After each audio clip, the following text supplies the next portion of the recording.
Quand je vois ce qui se passe aujourd'hui en Afrique du Sud, je vous assure que Nelson Mandela doit se retourner au moins 17 000 fois dans sa tombe. Parce que eux, Sud-Africains, et c'est de ça justement que le président Ramaphosa, il parle. Lorsqu'ils étaient maltraités sous l'apartheid, que des chiens étaient lâchés pour les attaquer, ils étaient gazés, ils étaient abattus froidement. Ce sont les Zimbabwéens qui ont ouvert leurs frontières. Ce sont les Nigériens qui ont fait des choses pour eux. C'est l'Afrique tout entière qui parlait. Même la Côte d'Ivoire. Qui parlait justement pour les Sud-Africains. Mais aujourd'hui, eux, ils sont devenus... Parce que moi, j'appellerais même pas ça de la xénophobie. J'appelle ça purement et simplement du racisme noir à l'endroit de d'autres noirs. Parce que cette situation, ça, pour ceux qui sont aux États-Unis, ils vivent la même chose. Parce que les Noirs américains de souche n'aiment pas les Africains noirs. Parce qu'ils estiment que vous les avez vendus, en fait. Parce que, au-delà de les avoir... Nos aïeux les ont vendus. Au-delà de cette pensée, de cette idée reçue, Christelle, oui. Certains estiment qu'on leur prend leur travail. Mais je suis en train de parler de l'Afrique du Sud. Je parle des États-Unis. Même chez nous ici en Côte d'Ivoire, on a eu droit à cela. N'ayons pas peur de le dire. Dernièrement, il y a quelqu'un qui est allé en prison. Il a été condamné parce qu'il parlait de grand remplacement. Les Libanais prennent tout. Les étrangers prennent tout.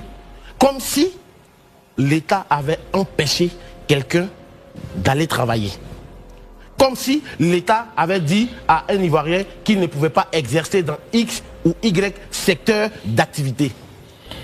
Christelle, oui. En son temps, Félix Houphouët-Boigny avait dit « La terre appartient à celui qui met cette terre-là en valeur ». Tu ne peux pas t'asseoir, parce que ces étrangers dont on parle justement, quand ils viennent dans notre pays, paient-ils des impôts, oui ou non? Ils payent des impôts. Contribuent-ils à l'économie, oui ou non? Ils contribuent à l'économie. Et je pense que si parce que j'ai pas envie de dire les nationalistes, ça c'est autre chose. Les xénophobes, les racistes, paresseux, tapis dans l'homme qui sont ainsi, qui ne veulent pas aller bosser, et ils vont s'asseoir pour estimer que les étrangers sont à la base de notre problème. Pour moi, ce sont purement et simplement des paresseux. Il faut s'élever pour aller travailler. Parce que l'étranger ne peut pas être à la base de tes problèmes. Si aujourd'hui les Ivoiriens veulent, dans n'importe quel secteur d'activité où ils veulent exercer, et je pense que l'État a mis des mécanismes en place pour qu'ils puissent avoir leur place. Et en Afrique du Sud, je pense que c'est la même chose. Et le président Ramaphosa fait bien de le leur rappeler pour dire que hier, ces personnes-là étaient là pour nous. Il ne s'agit pas de les tuer dans la rue. J'ai vu des vidéos où on tire une femme enceinte de l'hôpital. Oui, on l'a fait sortir parce qu'elle n'est pas sud-africaine. Mais j'ai l'impression qu'ils sont arrivés à un niveau... Ils sont déshumanisés en fait.